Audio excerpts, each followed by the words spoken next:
2026 সালের ইতালির ডিক্রেটো ফ্লুসি বা স্পন্সরশিপ ভিসার আবেদন প্রক্রিয়ার পর বর্তমানে নুল্লা ওস্তা বা ওয়ার্ক পারমিট ইস্যু হওয়া শুরু হয়েছে।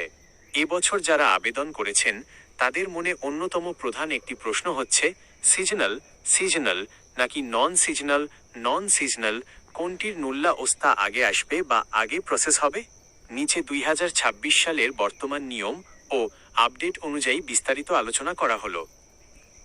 1. সিজনাল নাকি নন সিজনাল কোনটির নুল্লা ওস্তা আগে আসবে? ইতালির অভিবাসন আইন এবং বর্তমান প্রসেসিংয়ের গতি অনুযায়ী সিজনাল ভিসার নুল্লা ওস্তা সাধারণত নন সিজনাল ভিসার চেয়ে আগে এবং দ্রুত আসে। এর প্রধান কারণগুলো নিচে দেওয়া হলো। আইনগত সময়সীমা, প্রসেসিং উইন্ডো।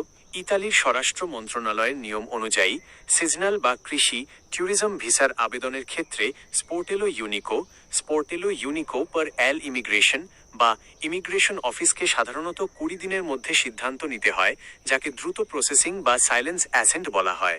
অন্যদিকে নন সিজনাল লং টার্ম বা স্পন্সর ভিসার ক্ষেত্রে এই সময়সীমা 60 দিন পর্যন্ত হতে পারে। ক্লিক ডে ও কোটার ধরন। 2026 সালের ফেব্রুয়ারি মাসে যে ক্লিক ডেগুলো অনুষ্ঠিত হয়েছে তার মধ্যে সিজনাল, যেমন কৃষি ও ট্যুরিজম খাতের শ্রমিকদের চাহিদা নির্দিষ্ট মৌসুমের, যেমন গরমকাল বা ফসল তোলার সময় উপর নির্ভর করে। তাই ইতালি সরকার এই কর্মীদের দ্রুত দেশে আনার জন্য নুল্লা ওস্তা আগে ক্লিয়ার করে। কাজের মেয়াদ। সিজনাল নুল্লা ওস্তার মেয়াদ থাকে সর্বোচ্চ 9 মাস।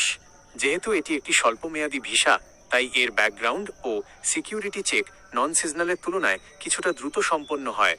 সহজ কথায়, আপনি যদি সিজনাল কোটায় আবেদন করে থাকেন তবে নন সিজনাল আবেদনকারীদের তুলনায় আপনার নুল্লা ওস্তা দ্রুত বা আগে আসার সম্ভাবনা অনেক বেশি।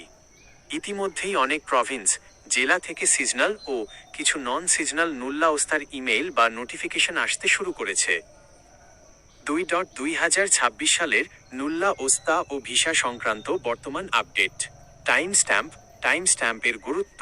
এবারের ক্লিক ডেতে যারা 9 ঘন্টা 1 সেকেন্ড বা 9 ঘন্টা 2 সেকেন্ডের মধ্যে নিখুঁতভাবে ফাইল সাবমিট করতে পেরেছেন তাদের নুল্লা ওস্তা পাওয়ার সম্ভাবনা সবচেয়ে বেশি। কোটা পূর্ণ হয়ে যাওয়ার কারণে যারা কয়েক সেকেন্ড দেরিতে সাবমিট করেছেন তাদের ফাইলগুলো অপেক্ষমান, ওয়েটিং লিস্ট বা রিজেক্ট হতে পারে। দালাল বা প্রতারক থেকে সাবধান। নুল্লা ওস্তা আসা শুরু হওয়া মাত্রই বাজারে দালাল চক্র সক্রিয় হয়ে উঠেছে। মনে রাখবেন, ডিজিটাল সিস্টেমে টাকা দিয়ে ইমিগ্রেশন অফিস থেকে আগে নুল্লা ওস্তা বের করার কোনো সুযোগ নেই। আপনার নিয়োগকর্তা, এমপ্লয়ার বা এজেন্সির কাছ থেকে সরাসরি রিসিভ কপি, রাইস বুটা এবং অফিসিয়াল আপডেট চেক করুন।